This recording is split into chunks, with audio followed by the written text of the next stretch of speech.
Hello everyone. अब देखो यहाँ पर हम बात करेंगे लेखक कौशल का महत्व, यानी कि इंपॉर्टेंस ऑफ राइटिंग स्किल। अब इंपॉर्टेंस ऑफ राइटिंग स्किल्स को आप समझ लो, उसके बाद अपने लैंग्वेज में भी आप उस चीज को लिख सकते हो। देखो एक टॉपिक ऐसा है कि इसको आप अपनी लैंग्वेज में खुद से बनाकर लिख सकते हो। देखो फर्स्ट पॉइंट क्या है इसमें, आज हमारा जीवन अत्यधिक व्यापक हो चुका है, ठीक है, लेकिन मौखिक भाषा के द्वारा ही जीवन के सारे कार्य संभव नहीं है। जो भी मौखिक कार्य है, मौखिक भाषा है, उसके द्वारा कोई भी कार्य आजकल संभव नहीं है, ठीक है। आज जीवन के प्रत्येक क्षेत्र में लेखन कौशल का की आवश्यकता अनुभव की जाती है। जहां भी आप जाओगे वहां पर क्या होगा, रिटर्न पे आपसे लिया जाएगा। अगर मान लो आपने लैंडलाइन का कनेक्शन भी लिया है तो वहां पर भी क्या करोगे, आप एप्लीकेशन दोगे, वो भी लिख के दोगे। ऐसा नहीं है कि आपने बोल दिया कि हमें लैंडलाइन का कनेक्शन लगवाना है तो वहां पर आपको वो लगवा के दे देंगे, ऐसा कुछ नहीं है। आपको एक एप्लीकेशन लिखने को कहा जाएगा कि उसमें आप लिख दो, एड्रेस दे दो अपना, वहां पर आपको एग्जैक्ट जो लोकेशन होगी वहां पर आपका लैंडलाइन या फिर जो भी आपने ब्रॉडबैंड लगवाना है वो आपका लग जाएगा, ठीक है। इसके कार्यालयों में परस्पर कार्य व्यापार करते समय दूरस्थ व्यक्ति संदेश देने अथवा उसे अपने विचारों से अवगत करवाने के लिए लिखित भाषा की आवश्यकता पड़ती है। अब कोई दूर बैठा हुआ है, ठीक है, तो वहां पर भी क्या हम मैसेज के थ्रू, अब मैसेज जो है आप आजकल तो जैसे फोन्स हैं, फोन में क्या होता है मैसेज टाइप करते हैं, ठीक है, तो वो भी क्या एक लिखना ही हुआ, ठीक है। वहां पर आप टाइप कर रहे हो तो लिखना हुआ, और यहाँ पर आप जैसे लेटर भेजते हो तो उसको क्या करोगे, लिखोगे, उसके बाद वो आगे जाएगा, ठीक है। उसी तरह से क्या होगा, जो व्यापार का कार्य करते हैं, जैसे जो कमर्शियल जो लोग होते हैं, तो वो भी क्या करते हैं, जितना भी लेखा जो हुआ तो उसको एक कॉपी में या फिर एक पेज में नोट करते चलते हैं, ठीक है। अब नेक्स्ट पॉइंट क्या आएगा इसमें, अपने विचारों को सुरक्षित रखने के लिए भाषा के लिए लिखित भाषा की आवश्यकता पड़ती है। अपने विचार, जो भी आपके साथ घटनाएं हुई होंगी, घटित जो भी आपने एक्सीडेंट देखे होंगे, या फिर आपने जो भी जहां पर आप घूमने गए उसके बारे में लिखने को आपसे कहा गया, तो उसको क्या करोगे, आप एक डायरी पे लिखते चलोगे, ठीक है। उससे क्या होगा, आपको हमेशा तक वो बातें याद रहेंगी। हम अपने विचारों को लिखकर सदियों तक सुरक्षित रख सकते हैं। तो मैंने आपको बता दिया कि जो भी आपके विचार थे, जो भी आपने अपनी लाइफ में जो भी एडवेंचर लिए, उसको आपने क्या किया, नोट डाउन कर लिया, ठीक है। अब नेक्स्ट पॉइंट क्या है, दैनिक जीवन में कदम कदम पर लिखित भाषा की आवश्यकता पड़ती है। अब देखो दिन भर में कितने आप काम करते हो, ठीक है, तो वहां पर क्या करते हो, वहां पर आपको जरूरत किसकी पड़ती है, लिखित भाषा की। अब देखो आप मार्केट में जाओगे, कुछ सामान आपने खरीदा, ठीक है, कुछ क्या करते हैं, उसका हिसाब किताब जो है आकर के घर पे लिखते हैं, ठीक है। तो उसके लिए उन्होंने अलग से एक नोटबुक लगाई होती है जिसमें क्या करते हैं कि आज हमने इतना खर्चा किया, आज हमने इतने का सामान लिया, या फिर हमने ये चीज किसी को इतने पैसे दिए, वो सारा हिसाब क्या होगा, वो इस पे लिखा जाएगा। या फिर आपने आज सुबह दिन में क्या किया, वो काम अगर आप लिखते हो डेली आकर, तो वो भी इसमें आ जाएगा कि दैनिक जीवन में कदम कदम पर लिखित भाषा का ही प्रयोग किया जाता है, ठीक है। आधुनिक युग में ज्ञान का विस्फोट। अब इस पॉइंट को समझो, आधुनिक युग में ज्ञान का विस्फोट का मतलब क्या है।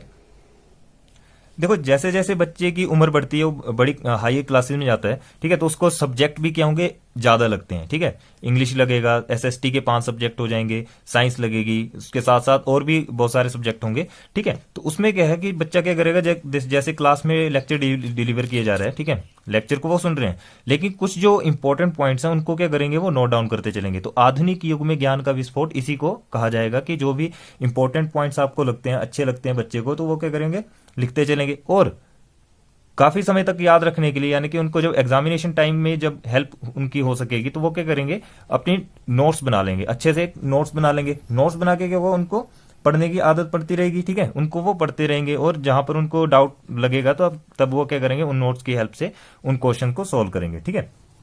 क्वेश्चंस हो गए या फिर जो भी आंसर उनके पास होंगे। अब नेक्स्ट पॉइंट क्या है इसमें, सभी सरकारी कार्यालयों में लिखित भाषा का प्रयोग किया जाता है। अब जितने भी कार्यालय हैं, ठीक है, उनमें क्या होगा, लिखित भाषा का ही प्रयोग किया जाता है। अब आप देखते हैं कहीं भी आप जाओगे, जिस भी डिपार्टमेंट में आप जाओगे, वहां पर क्या है, आपको फाइल्स मिलेंगी जिसमें क्या है, सारा लेखा जोखा लिखा होगा, ठीक है। मान लो आप वाटर सप्लाई के लिए अप्लाई करते हो, तो उसमें भी क्या होगा, वहां पर आपको एप्लीकेशन देना पड़ेगी, ठीक है। और एप्लीकेशन वो क्या करेंगे, एक फाइल में मेंटेन करेंगे, अच्छे से मेंटेन करने के बाद क्या होगा, जो कार्य होगा वो कैसा होगा, लिखित भाषा में ही होगा, ठीक है। या तो आप उनको मेल कर सकते हो, मेल में भी क्या होगा, टाइपिंग करनी पड़ेगी, लेकिन आप अपने हैंड से लिख के दोगे तो वो भी क्या है, एक लिखित भाषा का ही रूप बनेगा, ठीक है।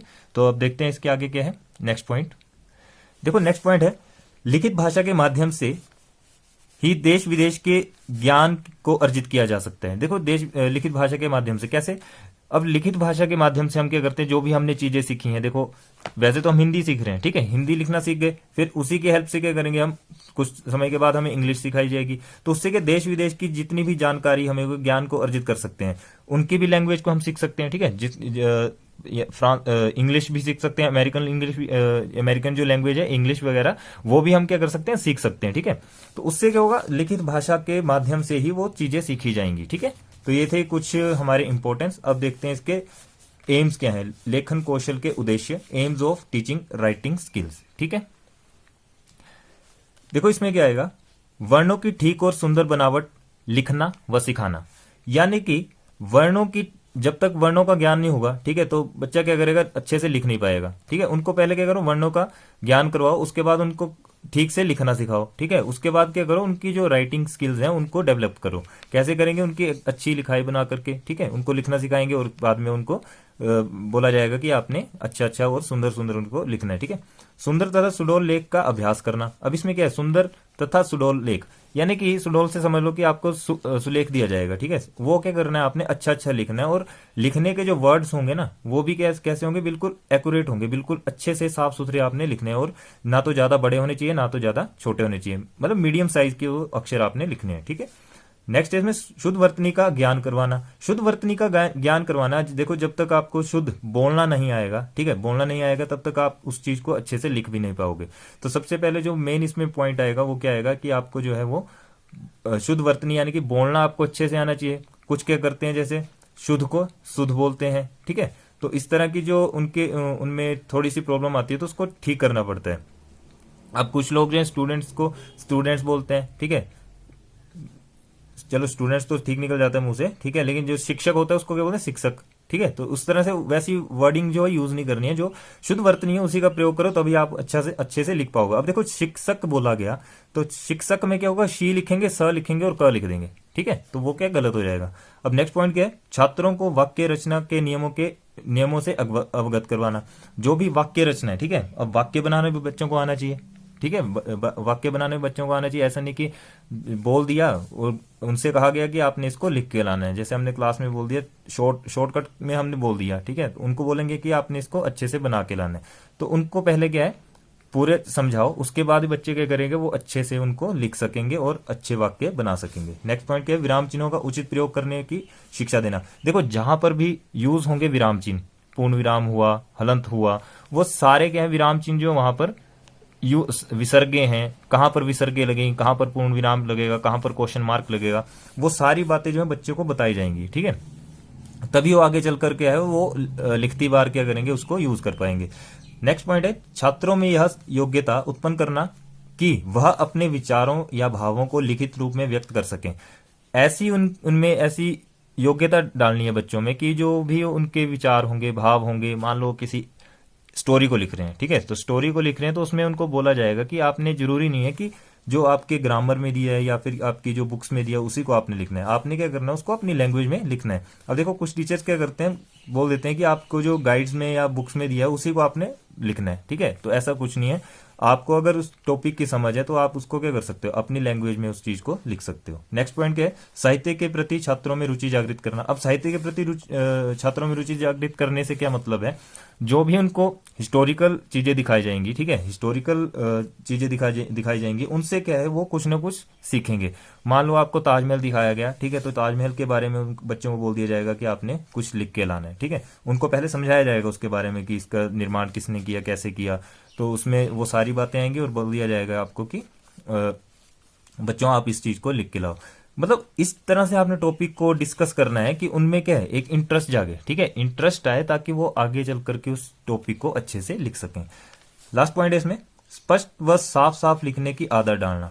देखो स्पष्ट व साफ साफ लिखने की आदत डालना, यानी कि कुछ क्या करते हैं, जैसे अभी मेरे से यहाँ पर लिखती बार गलत हो गया था, ठीक है, तो उसको क्या करते हैं, वो उसी को ठीक कर देंगे। मान लो मैंने यहाँ पर छात्र लिखा, ठीक है, अब छात्र लिखती बार क्या हो गया, गलत हो गया, तो उसी को क्या करेंगे, ओवर राइटिंग कर देंगे उस पर। तो वैसा नहीं करना है, ओवर राइटिंग बिल्कुल भी नहीं करनी है, बिल्कुल स्पष्ट दिखना चाहिए अक्षर। जैसे यहाँ पर मैंने छात्रों लिखा है तो ये बिल्कुल ऐसे दिखना चाहिए, रुचि लिखा है तो बिल्कुल ऐसे दिखना चाहिए। ऐसा नहीं कि रुचि लिखा और रुचि में अगर आपने बड़ी की मात्रा लगा दी तो आप क्या करोगे, उसको ओवर राइटिंग करने के लिए यहाँ से कट कर दोगे और यहाँ से लगा दोगे। ठीक है, मात्रा का भी विशेष ध्यान रखना है और साफ साफ लिखना है। ऐसा नहीं कि खिचड़ी पका के लिख दिया, कुछ क्या करते हैं, बिल्कुल चिपका के लिखते हैं। ठीक है, वर्ड्स में बिल्कुल भी जगह नहीं छोड़ते, तो वैसा भी नहीं करना है, बिल्कुल खुले खुले अक्षर लिखने हैं ताकि टीचर को भी देखने में आसानी हो और आपको भी पढ़ने में आसानी हो। तो ये थे कुछ एम्स। अगर ये वीडियो आपको अच्छी लगे प्लीज लाइक शेयर कमेंट जरूर करें और अपने फ्रेंड्स के साथ ज़्यादा से ज़्यादा शेयर करें। अगर हाँ किसी को इसके PDF चाहिए होंगे तो वो कमेंट करके मुझे बता सकते हैं, उनको मैं PDF प्रोवाइड करा दूंगा। थैंक यू, मिलते हैं नेक्स्ट वीडियो में। ओके जी।